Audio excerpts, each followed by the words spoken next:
Beijo pra quem é DJ, beijo pra quem é MC, beijo pra quem é do bem, beijo pra travesti. Então, você pode falar pra gente seu nome, idade, por favor? Meu nome é Salomé Gomes, sou da cidade de Guarabira, tenho 39 anos. Certo, Salomé. Então a gente vê que a sociedade, que as pessoas têm o hábito de classificar, né? Você é trans, você é gay, você é travesti. Como é que você sente essa classificação das pessoas de fora e como você se identifica? Como você se vê? Eu me vejo assim, uma pessoa, mulher trans. Agora tem gente que confunde mulher trans com travesti. Mulher trans é o seguinte, é aquela pessoa que tem na mente, que se acha, tem a forma feminina e tem um órgão seu que não bate com o seu corpo.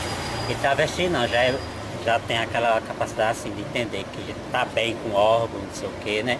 Tem umas até que diz que não quer fazer cirurgia porque usa o órgão, né? A Sim. diferença é essa. Elas têm assim a capacidade de entender que a travesti se sente bem com o órgão dela e trans não. Tem o corpo, tem aquele órgão, mas é aquela coisa que isso não me pertence. Sim, então você quer fazer todas as cirurgias, mudança de voz, seios, genitália, você quer fazer? Estou fazendo acompanhamento com a fonoaudióloga, né? Vou ver se eu faço a cirurgia daqui. Estou fazendo acompanhamento para a cirurgia de mudança de sexo e já também mudei os nomes para feminino, nos documentos todos. Ah, tá certo. Você quer atender? Deixa eu ver. E quando você descobriu, se sentiu, você desde pequena, como é que foi esse processo? Desde pequena assim, eu vim entender assim que eu tinha aquela vontade, né? Que eu era feminina desde meus 10 anos, mas só que eu fui assumir o quê? Dos 19 para os 20 anos, por causa da minha família. Não é nem por causa da família, por causa da minha mãe. Eu considerava muito ela, não queria magoar. Mas os pessoal de fora, eu sempre fui. Eu dizia mesmo que era gay, né? Disse que tinha mulher tudinho. Quando eu assumi, depois que minha mãe faleceu, aí pronto, aí eu não quis saber de pai, irmã, se quisesse assim, me aceitar tudo bem. Assumiu do jeito que eu sou feliz assim, né?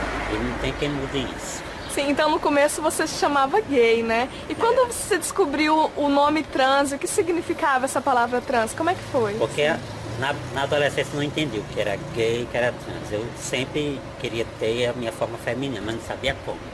Aí foi quando eu fui conhecendo algumas amigas, me ensinando como é que mudava o corpo, né?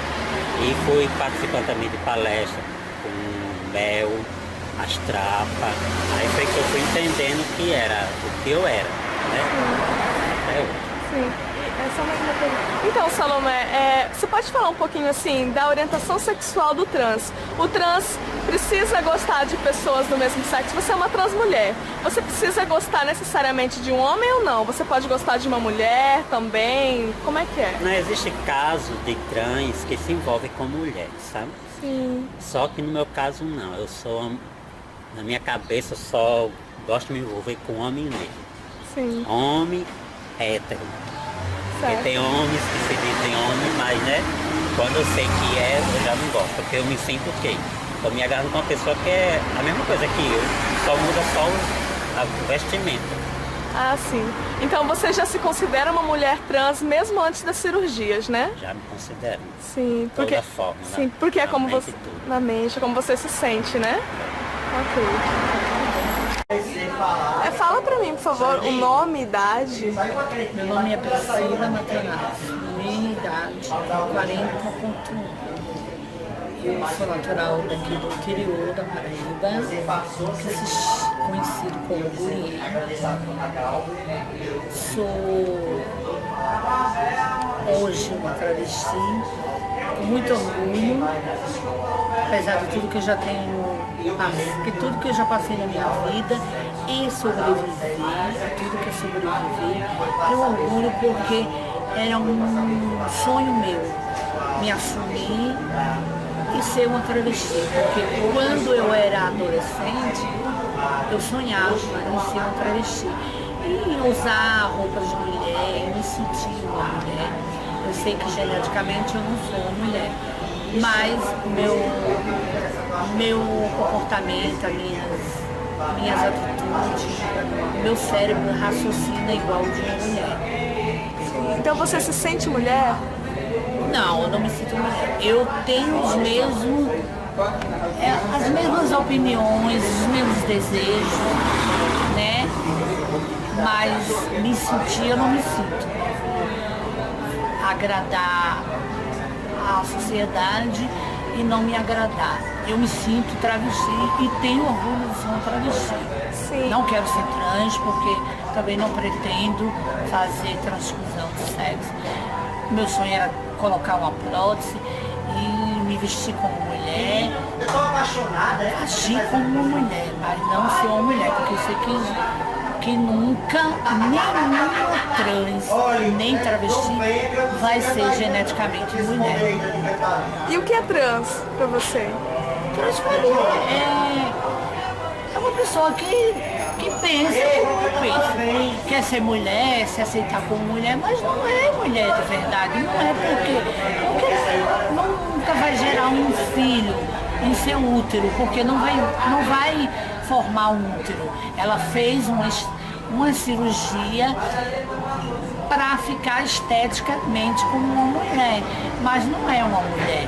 Não é preconceito contra a minha própria raízes, que eu sou um travesti. Fui gay, hoje sou um travesti.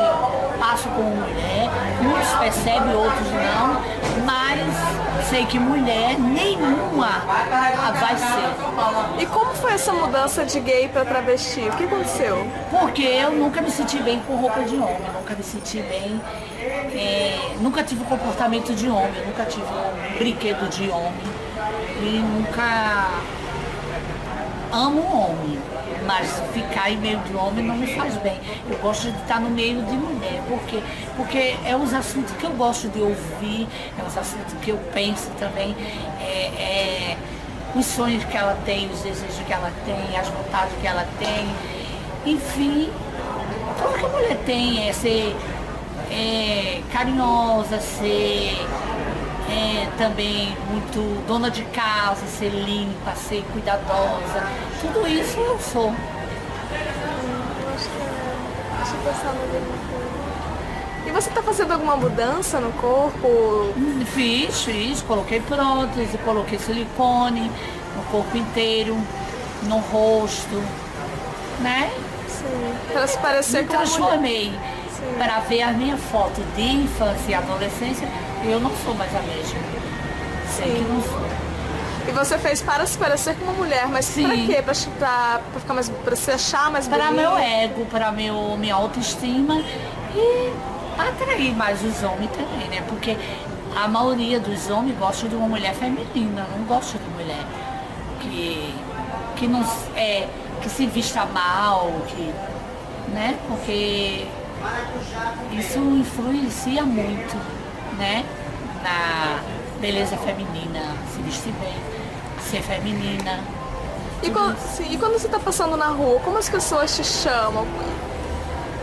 Não me chama meu nome, quem me conhece, quem me identifica, né? Como Priscila, mas aqueles preconceituosos que ainda existe, claro que quando reconhece que é para muitos, ele não importa se é trans, se é travesti, se é gay, se é homossexual, para eles uma expressão agressiva, uma expressão ridícula, que eu acho, eles, olha lá o viado, eles não tratam nós como trans, como travesti, como mulher, enfim, como um viado, que é uma expressão baixa, uma expressão mesquinha, uma expressão horrível, humilhante, enfim, tudo que eu falei.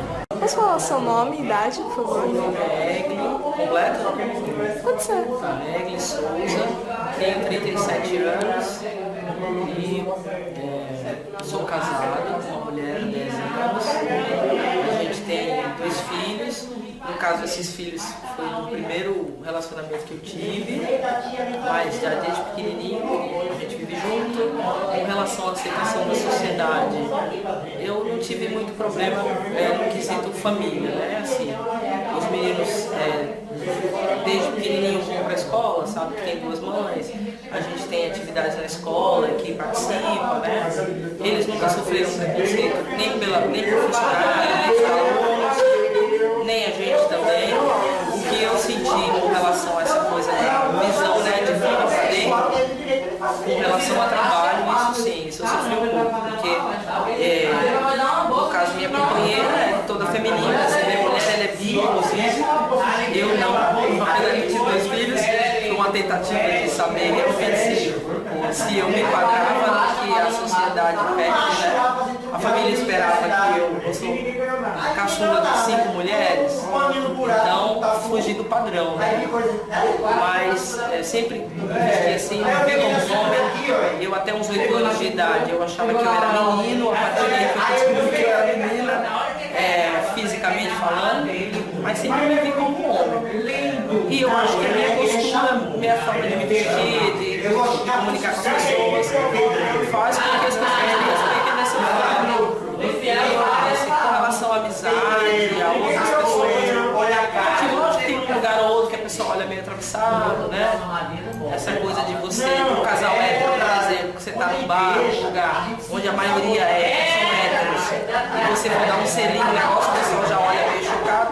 Mas eu não vou lhe provocar e também não me incomodo com os outros. Mas, basicamente, a questão eu procurei um ambulatório porque eu vi essa necessidade não apenas de me travestir, né, de me vestir como homem, mas eu me sinto assim, então eu me olho no espelho e não me reconheço. Daí é necessário buscar essa mudança interna, de não para os outros, mas uma coisa acho que de autoaceitação. Não me vejo como mulher, não me sinto mulher, não penso como mulher, não tenho desejo de mulher, e tenho desejo por mulher, né? Então procurei um ambulatório para fazer tratamento hormonal, que eu comecei agora, mais ou menos 2 meses. Existe um acompanhamento que eu acho interessante, que é a médica, né? Tem nutricionista, psicóloga, fono, que eu subi hoje também. Então eu estou disposta a participar disso tudo, inclusive a cirurgias de mudança de sexo, essas coisas todas. Realmente é uma coisa que eu almejo já desde muito tempo, que eu encontrei aqui. Estou achando assim bastante interessante, me surpreendi com a qualidade de atendimento, o acolhimento, com alguns resultados que eu já vi, tive a possibilidade de ver alguns homens trans, né, como se diz. Me incomoda essa coisa dos nomes, porque eu nunca pensei nisso, eu nunca vivi em gueto nem nada, então eu me vejo um homem, pra mim eu sou um homem e acabou. Mas existe a mulher que gosta de mulher e quer ser mulher, aí é lésbica, né? Porque no meu caso, como eu me vejo homem, né? Então é homem trans, essa coisa dos rótulos, isso me incomoda um pouco, porque eu acho que isso é altamente discriminatório. Eu acho assim, somos seres humanos, temos desejos. O meu desejo sexual, eu acho que não tem nada a ver com a sociedade, isso é uma coisa entre mim e o meu parceiro, é uma coisa dentro da minha casa, do meu lar, né? Então, essa coisa dos rótulos, dos nomes, eu creio que deva ter uma importância, né? Até para você conquistar espaços na sociedade, leis, essas coisas, né? O próprio ambulatório, mas eu acho isso extremamente constrangedor, você ter que ter um nome, porque ninguém fala aquele homem hétero, aquela mulher hétero, né? Então isso é discriminatório. Eu tive até uma conquista quando começou essa coisa de poder fazer uma união estável entre pessoas do mesmo sexo. Eu fiz já aqui na Paraíba, porque eu tenho um relacionamento de 10 anos, acho que eu falei.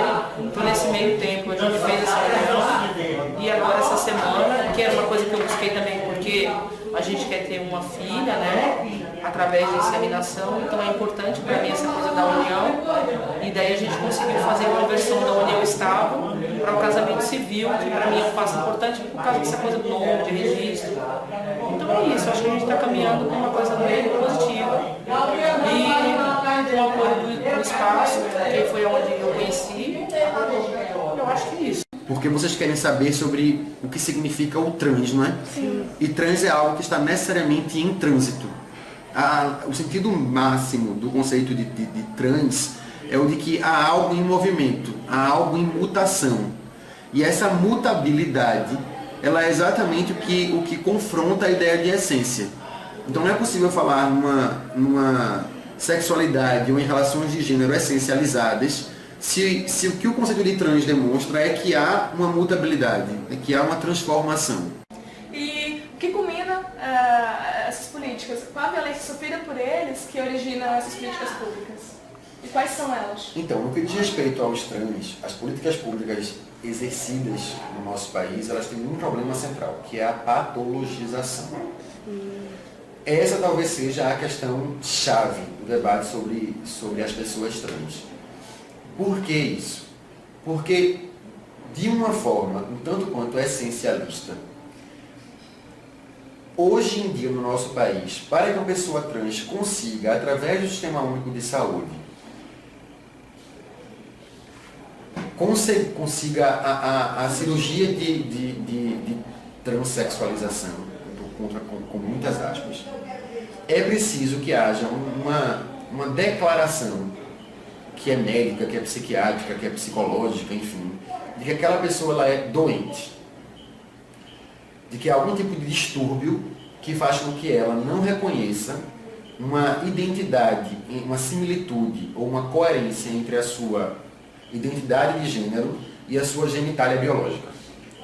A necessidade da declaração da patologia talvez seja um dos maiores problemas em relação às pessoas trans no nosso país, em sua relação com o Estado e com as políticas públicas. Por quê? Enxergar que as relações de gênero que uma pessoa está envolta são relações patologizantes é algo naturalizante, essencialista, que transforma aquelas pessoas em menos pessoas.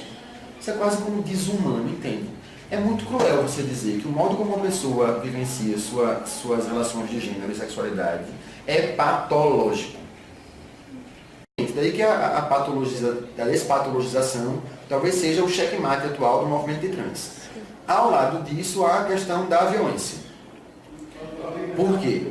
Porque se nós estamos falando do movimento LGBT, nós temos que falar de uma das pautas centrais do movimento LGBT, que é o combate à violência, que o movimento chama de homofóbica. Certamente, pessoas que se adequam ou que se colocam nesse lugar de transição nas relações de gênero e sexualidade, como acontece, por exemplo, com as travestis e com transexuais, ou pessoas que assim se identifiquem, essa violência ela possui uma incidência que é relevante, ou seja, há um número de travestis, por exemplo, e de trans que é extremamente explícito nos dados que o movimento LGBT traz sobre a violência homofóbica. A gente poderia dizer, então, por exemplo, que uma sexualidade, uma homossexualidade ou uma transgeneridade poderia partir de um lugar comum, já que ambos são uma transgressão a uma normatividade, uma normatividade sobre como você deve se comportar em relação ao seu gênero biológico. Eu acho, Pedro, que se você pensa na existência de transgressões, talvez sim. Mas também é preciso perceber o modo como as transgressões acontecem de formas diferentes e em níveis diferentes nas relações de poder. Então, no campo das discriminações, se um menino que é visto como afeminado no colégio sofre discriminações e preconceitos dos coleguinhas de turma, algum tipo de violência por parte desses coleguinhas, eu imagino que certamente um menino que se veste de menina porque diz que é menina e se identifica como menina e portanto não é menino, esse tipo de sujeito ele tem que enfrentar resistências, barreiras mais graves, sabe? Então, é preciso, apesar de pensar que há transgressões, é preciso ver que as transgressões elas operam diferentemente, que elas enfrentam relações diferentes também. Uma vez, Roberto, no seu discurso, a gente batendo esse papo aqui, eu te perguntei sobre distinção entre gay e transexual. Você disse que eles estão, claro, com aspas, com ressalva, eles estão no mesmo lugar, mas porque para o senso comum eles estão nesse mesmo lugar, para a sociedade eles são uno. Gostaria que você falasse mais sobre isso. Eles estão no mesmo lugar para o senso comum, as experiências não são as mesmas. Isso é algo que precisa ser deixado claro, né? Não dá para dizer que o gay é igual ao transexual, simplesmente. Né? O que eu quis dizer é que quando as formas de discriminação, em certos contextos, elas operam, há uma indistinção total. E essa indistinção é uma distinção que costuma ser uma distinção violenta para as identidades que são construídas naqueles contextos. De todo modo, como essa expressão trans é uma expressão muito recente, esses sujeitos que hoje em dia são identificados, de acordo com eles mesmos, como trans, há pouco tempo poderiam vivenciar outras entidades que estariam muito mais próximas de ser gay ou de ser lésbica. Tu poderia falar dessa dicotomia trans-travesti?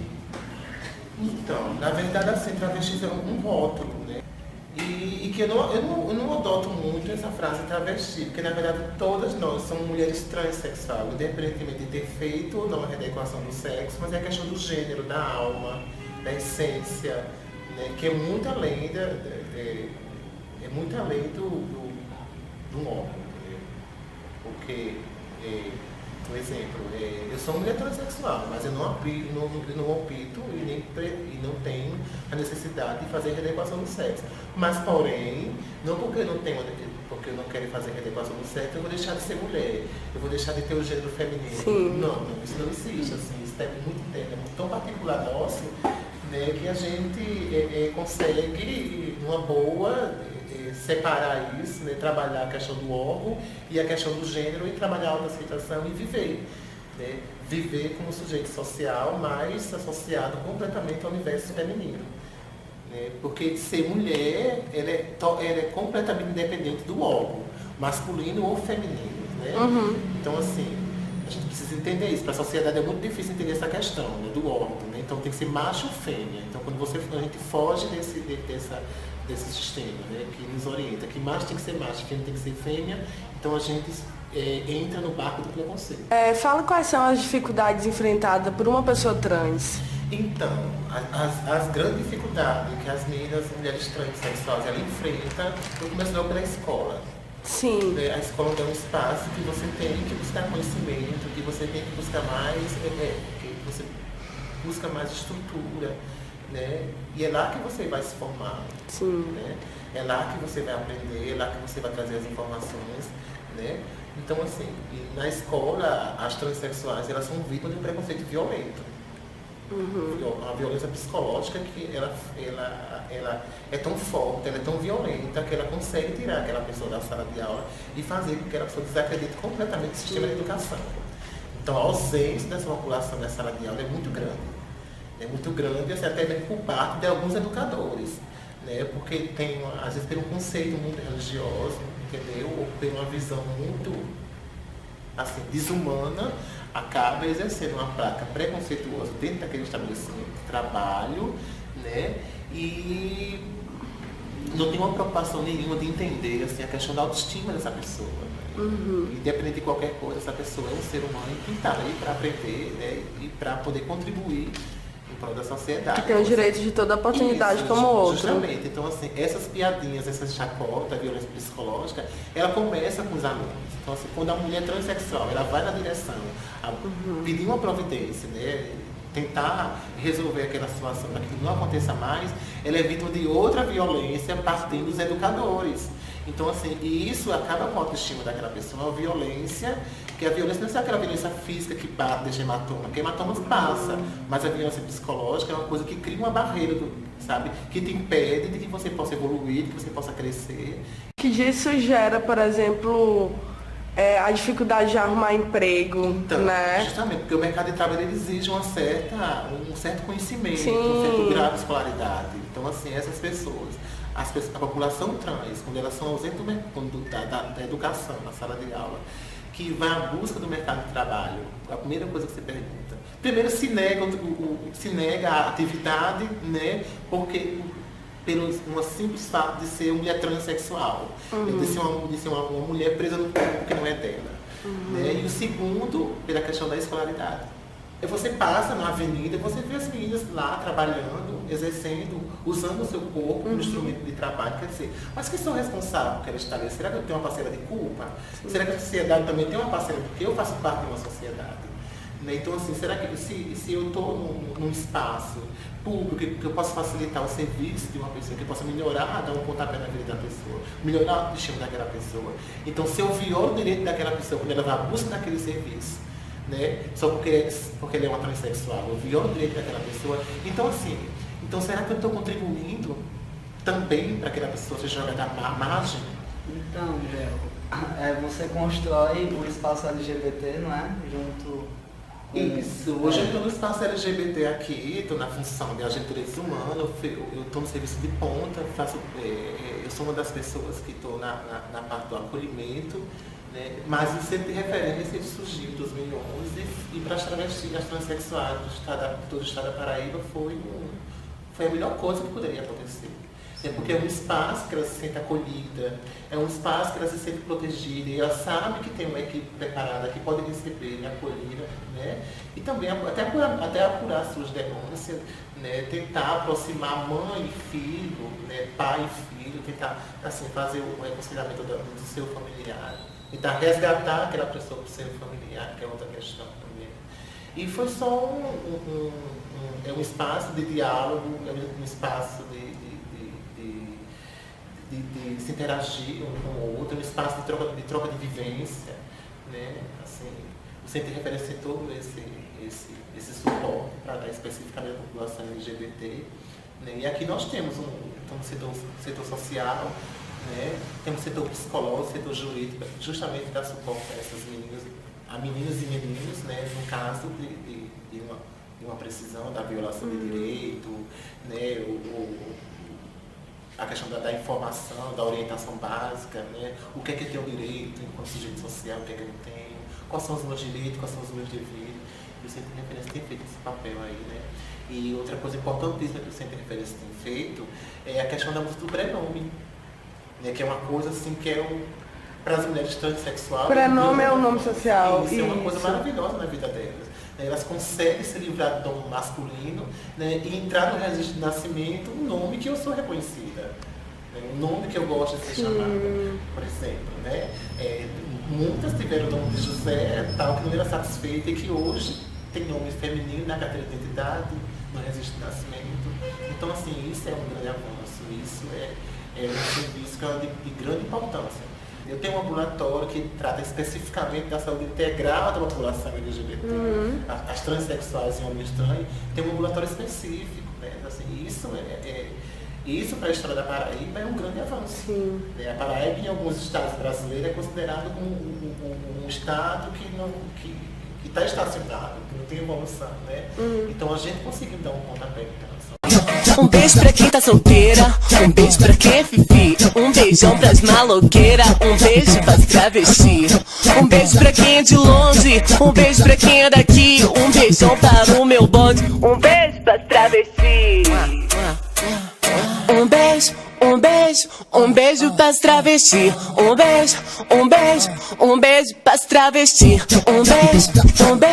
Um beijo pras travestis.